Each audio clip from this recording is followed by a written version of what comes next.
Tidak utimbang agar raya menyelesaikan makan raya karena kamu mantel si muda.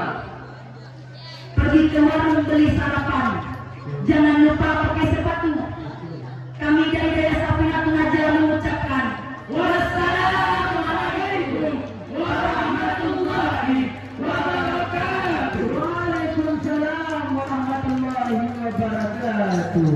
Indahnya langit karena bintang, cahaya bulan purnama. Peserta ini memang tampan-tampan, utusan Agan Daya Sapinatun Najah. Kami jangan turun dari kita tadi, pemegang nomor undian 64, utusan Daya Sapinatun Najah, Nagan Raya.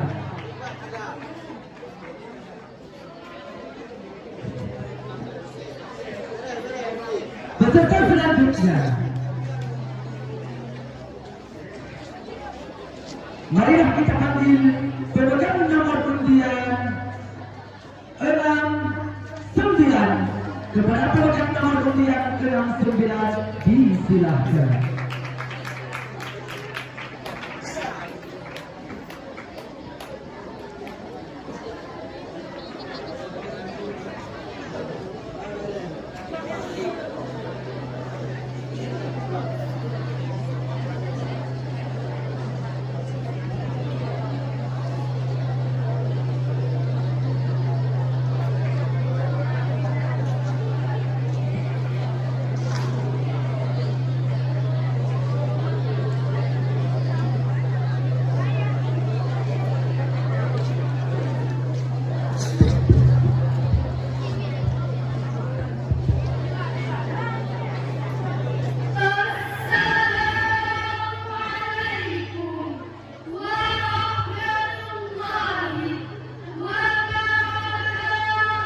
Waalaikumsalam warahmatullahi wabarakatuh.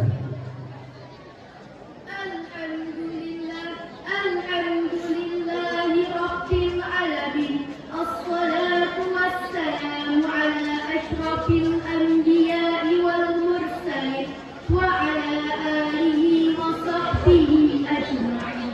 Amma ba'du. Dewan Hakim yang arif dan bijaksana, hadirin generasi Quran yang kami hormati. Keluarga merupakan potret miniatur sekaligus cerminan dan tatanan sebuah masyarakat. Apabila kita menginginkan bangsa yang baik, maka bangunlah keluarga yang Islami, rumah tangga yang Quran, figur ayanda yang bijak dan berwibawa. Sebaliknya hadirin, jika institusi keluarga rusak, rumah tangga hancur, maka ini merupakan isyarat awal dari kehancuran sebuah bangsa. Demikian ungkapan Syekh Aidil Fadhi Abdullah dalam karyanya Buyutana Kama Yajibu an Takuna. Ungkapan tersebut menggambarkan betapa pentingnya peran keluarga dalam membangun sebuah bangsa. Jika kita menginginkan bangsa yang baik, maka bangunlah keluarga yang Islami, rumah tangga yang berani, figur ayanda yang bijak dan berwibawa, serta sosok ibunda yang lembut dan penyantun. Namun hadirin, seiring perkembangannya zaman, keluarga tidak lagi dibangun atas dasar cinta dan iman, namun atas dasar nafsu dan kepalsuan. Keluarga yang kita harapkan menjadi madrasatul ula justru menjadi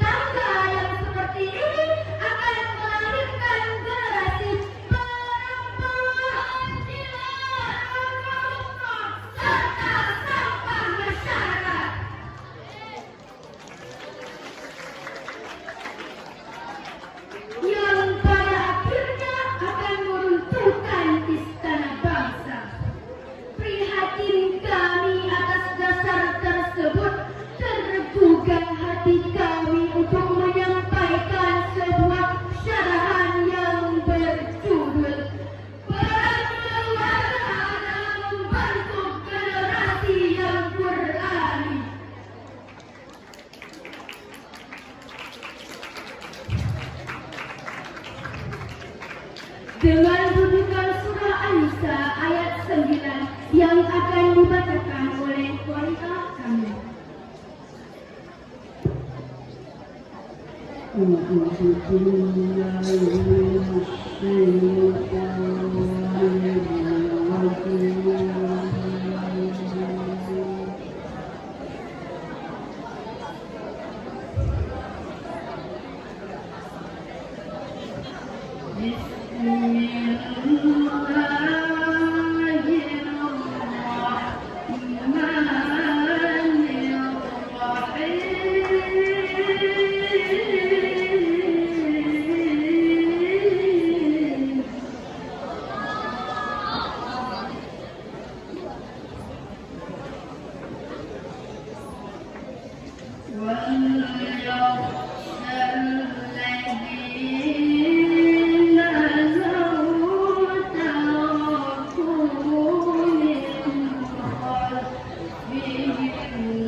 Indonesia yang mayoritas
mereka berpegang teguh pada Al-Quran.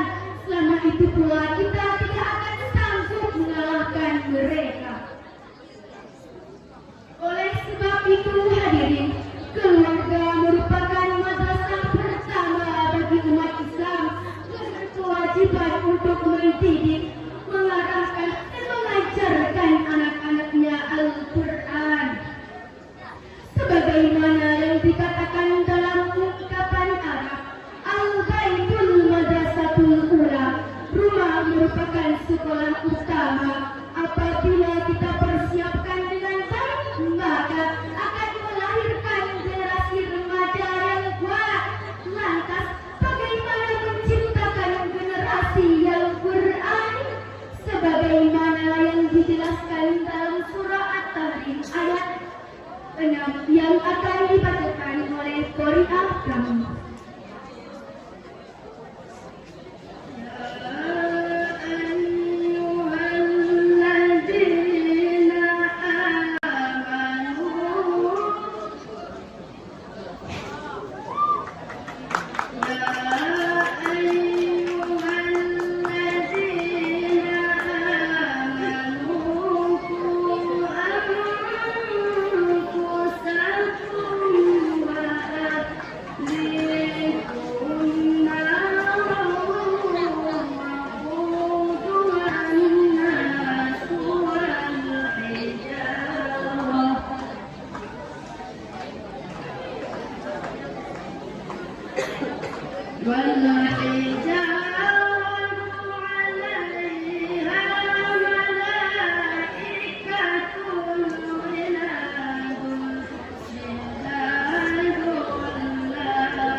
menciptakan keonaran dunia, membadak pesawat, menjadi gerbong narkoba, memperjualbelikan wanita. Ternyata hadirin, mereka adalah sosok anak muda yang terlahir dari rahim para ibunda yang tidak betah di rumah.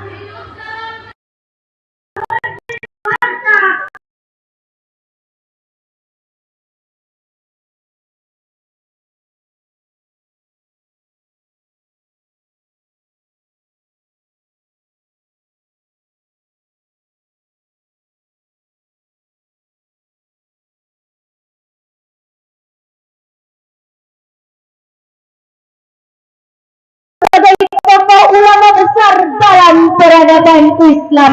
Subhanallah.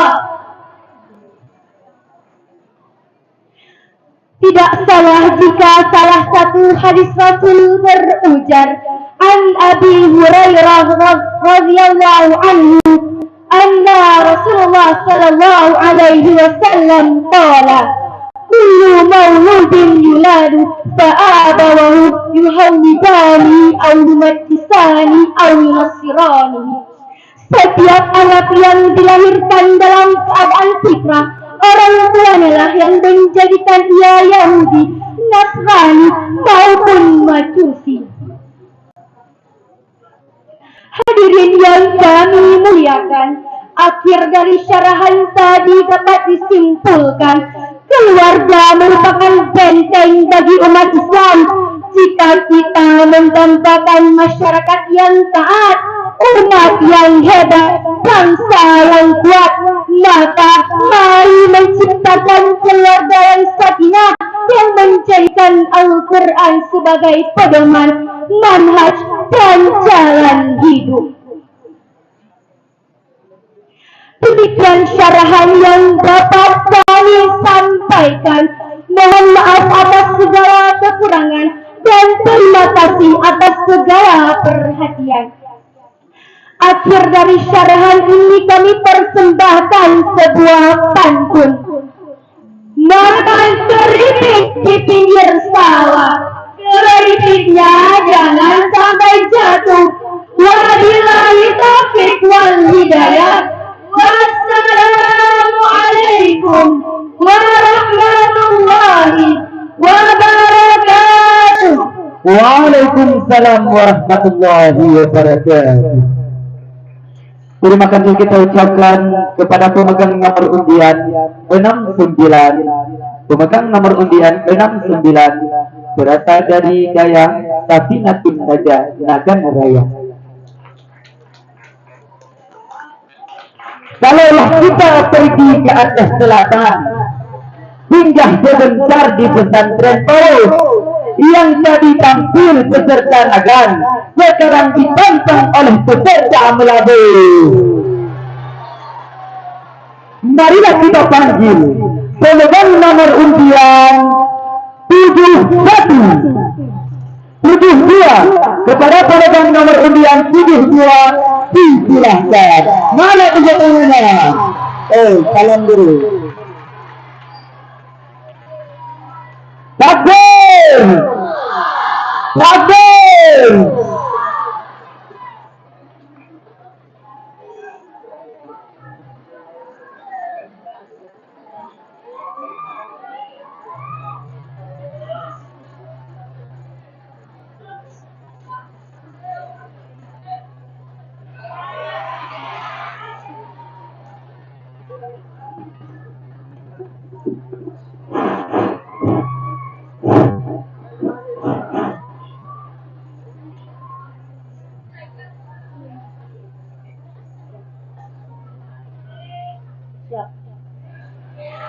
Bismillahirrahmanirrahim.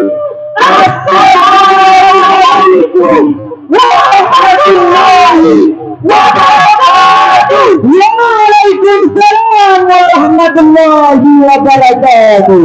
Alhamdulillahilladzi ja'alal insana khalifah biirsifati wa anwa'il mukhtalifah وبذلك أوجب علينا إخوة صلاة والسلام على رسول الله وعلى آله وصحبه ومن تبع رسالته. Amma ba'du. Dewan hakim yang mulia, para hadirin yang berbahagia, dari manapun asalnya, apapun sukunya, dan siapapun dia, saat ini kita bersama-sama berkumpul di wilayah bumi ini, berbaur dari silaturahim antara satu dengan yang lain. Indonesia merupakan salah satu negara multikultural terbesar di dunia. Hal ini dapat dilihat dari kondisi sosial kultural maupun geografis yang begitu beragam dan luas. Populasi penduduknya lebih dari 200 juta jiwa, terdiri dari 300 suku yang menggunakan hampir 200 bahasa yang berbeda. Selain itu, mereka juga menganut agama dan kepercayaan yang beragam, seperti Islam, Kristen, Hindu, Buddha, dan Konghucu, serta berbagai aliran kepercayaan lainnya. Kita patut berbangga karena negara kita ini adalah negara yang kaya raya dengan beragam agama, suku, bahasa, dan budaya tersebut. Tapi yang perlu kita ingat para hadirin, hendaknya perbedaan, kemajuan, keragaman tersebut yang membuat kita lebih kuat dan lebih hebat. Hindari rasisme dan diskriminisme, karena hal tersebut merupakan paham yang sangat paradoks dengan kemajemukan. Penghargaan dalam Islam tidak berdasarkan ras, suku, keturunan, prestise, tapi penghargaan dalam Islam berdasarkan amal dan prestasi. Lalu, bagaimana pandangan Islam dalam menyikapi kehidupan yang beragam ini? Sebagai jawabannya, tema syarhil Quran yang akan kami sampaikan. Islam dan Islam multikultural, yang akan kami uraikan dengan berlandaskan surah Al-Hujurat ayat 13 sebagai berikut. أعوذ بالله من الشيطان الرجيم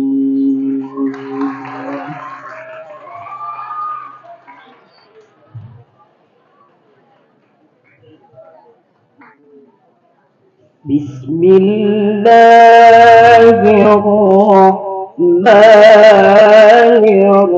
الرحيم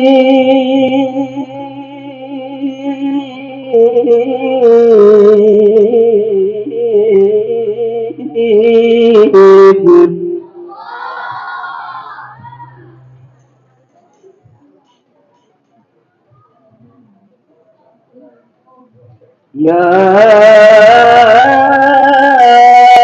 أيها الناس إنا خلقناكم من ذكر وأنثى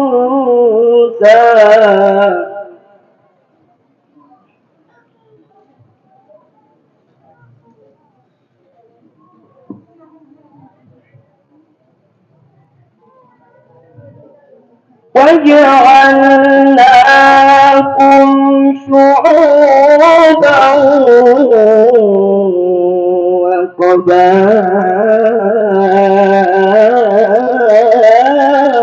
وقبائل لتعارفوا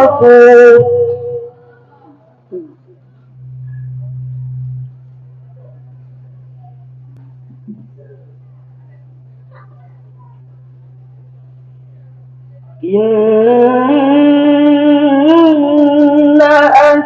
أكرمكم عند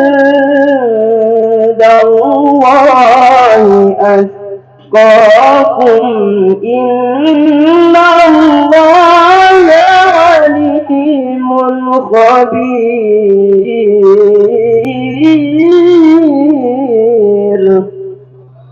Hamba berlindung kepadamu ya Allah dari cobaan syaitan yang terkutuk, dengan menyebut asma-Mu ya Allah. Maha Pengasih lagi Maha Penyayang. Wahai manusia, sesungguhnya kami telah menciptakan kamu dari seorang laki-laki dan seorang perempuan, dan menjadikan kamu berbangsa-bangsa dan bersuku-suku, agar kamu saling kenal mengenal. Sesungguhnya orang yang mulia di antara kamu di sisi Allah ialah orang yang takwa di antara kamu. Sesungguhnya Allah Maha Mengetahui lagi Maha Mengenal. Dewan Hakim dan hadirin yang kami hormati, ayat tadi dari segi ilmu beliau merupakan kalam khabar, mengandung misi informasi, sedangkan secara historis sosiologis menurut Ibnu Asyakir dalam Kitabul Mubhamat yang bersumber dari Abu Bakar bin Abi Daud, ayat tersebut diturunkan sebagai teguran kepada Bani Baibah yang menolak dinikahkan oleh Rasulullah Sallallahu Alaihi Wasallam kepada budak mereka yang bernama Abi Zinjin. Pada saat itu datang malaikat Jibril menyampaikan wahyu surat Al-Hujurat ayat 13 tadi, bahwa Allah telah menciptakan manusia dari jenis laki-laki dan perempuan, bercorak suku dan berlainan bangsa. Semua memiliki harkat, derajat dan martabat yang sama di hadapan Allah Subhanahu wa taala. Fungsinya bita'arafu ayyahsila bainahum ta'aruf wa ta'allam, agar kamu saling kenal mengenal, menjalin komunikasi harmoni, menebarkan cinta kasih yang tiada pilih kasih, serta menyamakan rasa sayang yang tiada pandang sayang. Demikian penjelasan Ali Asy-Syarili dalam satu tafsirnya. Dengan kata lain, ayat ini merupakan landasan teologis yang sangat strategis, mengandung kekuatannya sebagai pilar persatuan dan kesatuan di negeri tercinta ini. Langkah awalnya, Pak, kita harus saling mengenal, bukan saling menutup diri, melecehkan bangsa, adat, istiadat maupun daerah masing-masing. Sebab itu semua, wahai para hadirin, merupakan virus persatuan, menghambat persatuan, bahkan tiada perseteruan. Tapi hadirin, saudara-saudara, apakah rela bangsa yang besar ini yang dibangun dengan susah payah oleh para pendahulu kita dengan air mata, cucuran keringat, bahkan kucuran darah para syuhada ini? Harus para peranda mereka hanya untuk kepentingan kelompok, suku dan golongan? Tentu tidak. Ingat Rasulullah bersabda, laisa minna man ba'a ala asabiyati wa laisa minna man nada ala asabiyati. Bukan golongan kita yang membangga-banggakan kutukan, bukan golongan kita orang yang mati karena mempertahankan dan memperjuangkan kesukaan. Oleh karena itu, saudara-saudaraku, sebangsa dan setanah air, kami menghimbau untuk memperkokoh persatuan di antara kita. Kita bina kebersamaan dan kita junjung tinggi Bhinneka Tunggal Ika. Setuju hadirin? Allah Subhanahu wa taala mensyaratkan agar saya, saudara dan kita semua untuk memperkokoh persatuan dan kesatuan. Firman-Nya yang berbunyi,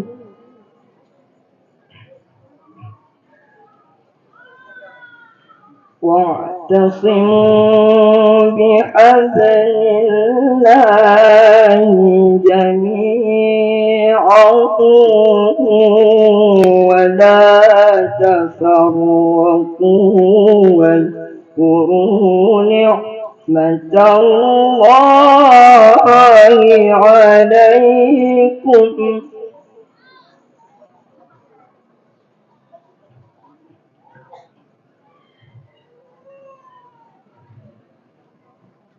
واذكروا نعمة الله عليكم إذ كنتم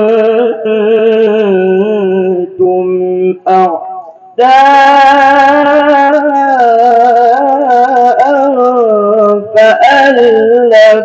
بين قلوبكم فأصبحتم بنعمته إخوانا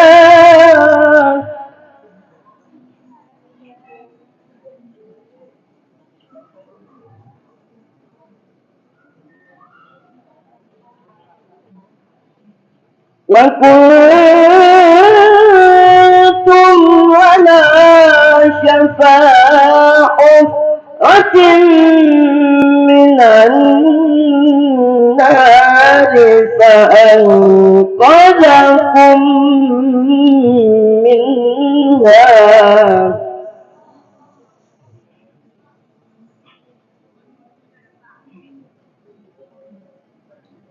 كذلك يبين الله لكم آياته لعلكم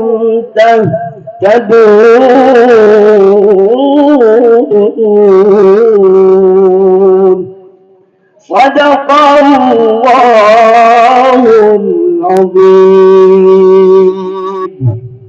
Dan berpeganglah kamu semuanya kepada tali agama Allah, dan jangan kamu bercerai-berai, dan ingatlah akan nikmat Allah kepadamu ketika kamu dahulu di masa jahiliyah bermusuh-musuhan, lalu Allah mempersatukan hatimu dan menjadilah kamu karena nikmat Allah orang-orang yang bersaudara, dan kamu berada di tepi jurang neraka, lalu Allah menyelamatkan kamu daripadanya. Demikianlah Allah menerangkan ayat-ayatnya kepada kamu agar kamu mendapat petunjuk. Maha benar Allah atas segala firman-Nya. Hadirin yang kami hormati, menurut Al-Faryadi dari Ibnu Abi Hatim yang bersumber dari Ibnu Abbas, Asbabun Nuzul, ayat ini adalah berkenaan dengan pertentangan antara kaum Aus dan kaum Khazraj. Sampai-sampai tatkala Rasulullah sedang sakit, tiba-tiba terdengar pertentangan antara kedua suku tersebut. Mereka terus terlibat ke dalam bentrokan fisik dengan cara-cara jahiliyah. Meski Rasulullah dalam keadaan sakit parah, sambil berjalan sempoyongan, beliau tetap berusaha untuk melarai pertengkaran yang terjadi di antara kedua suku tersebut. Nampak tubuhnya lemas, wajahnya pucat berseri, air mata berlinang membasahi pipi, bibirnya kering bergetar, suaranya parau dengan terputus-putus. Beliau bersabda, abadan jahiliyah mimba bima ja'akumul bainat wa ana ahdiru bainakum. Apakah kamu akan kembali ke dalam tradisi jahiliyah? Berpecah belah setelah datang penjelasan-penjelasan, dan aku masih hadir di antara kalian. Nampak suasana ini mencekam. Sementara kaum Aus dan kaum Khazraj, mereka menunduk kepala sebagai tanda hormat, berbalik malu kepada baginda Rasulullah Sallallahu Alaihi Wasallam karena mereka berseru. Sikap Rasul ini, hai para hadirin, merupakan realisasi ukhuwah Islamiyah yang tergambar pada ayat ini yang harus kita teladani. Kenapa? Karena perpecahan antara kaum Aus dan kaum Khazraj merupakan simbol titik-titik perpecahan internal Islam. Realitas sering menunjukkan terkadang terjadi juga gara-gara perbedaan furu'iyah, berlainan organisasi yang dipenuhi kepentingan pribadi dan kelompok. Lantas pisah partai, putus silaturahim, berakhir dengan saling konjok, saling rampok, bahkan bisa mengajar saling bagok. Na'udzubillahi min dzalik. Bukankah sama muslim itu bersaudara? Sama Allah ini ibarat satu bangunan. Bukankah semua insan beriman bagaikan satu tubuh, yang jika satu sakit, yang lain akan merasakan derita kepayahan. Karena mayoritas bangsa Indonesia ini beragama Islam. Jika internal Islam berseteru, maka persatuan bangsa akan terganggu. Waktu hadirin, oleh karena itu, mulai detik ini kita betulkan langkah. Silakan penggerak, tukar persepsi. Berat sama dipikul, ringan sama ini. Perbedaan jangan menimbulkan perpecahan, tapi dengan adanya perbedaan harus saling melengkapi dan menghargai. Hadirin yang berbahagia, sebagai penutup dari syarahan ini dapat disimpulkan bahwa persatuan dan kesatuan merupakan syarat yang utama untuk membangun bangsa. Oleh karena itu, dalam memandang pentingnya merajut kebersamaan dan merangkai persatuan di republik yang kehidupannya multikultural ini, caranya adalah dengan memantapkan ukhuwah Wataniyah dan ukhuwah Islamiyah. Bila kedua upaya ini kita lakukan, kami yakin Indonesia akan terbina, Tuhan NKRI akan lestari, dan Indonesia akan jaya dengan keragamannya. Amin ya rabbal alamin. Sekian saja syarahan Quran yang dapat kami sampaikan. Semoga bermanfaat. Lebih kurangnya kami mohon maaf. Wabillahi taufiq wal hidayah. Wassalamualaikum warahmatullahi wabarakatuh. Waalaikumsalam warahmatullahi wabarakatuh. Jalan-jalan ke Kota Pidi, singgah di Pidi ada rumah Bunda. Memang mantap beserta daerah judi Pak Jokowi Presiden Indonesia. Mana tepuk tangannya buat daerah judi? Barusan turun dari mimbar tadi, yang pemegang nomor undian 72 utusan dari daerah judi Aceh Barat. Selanjutnya, marilah kita panggil pemegang nomor undian 59.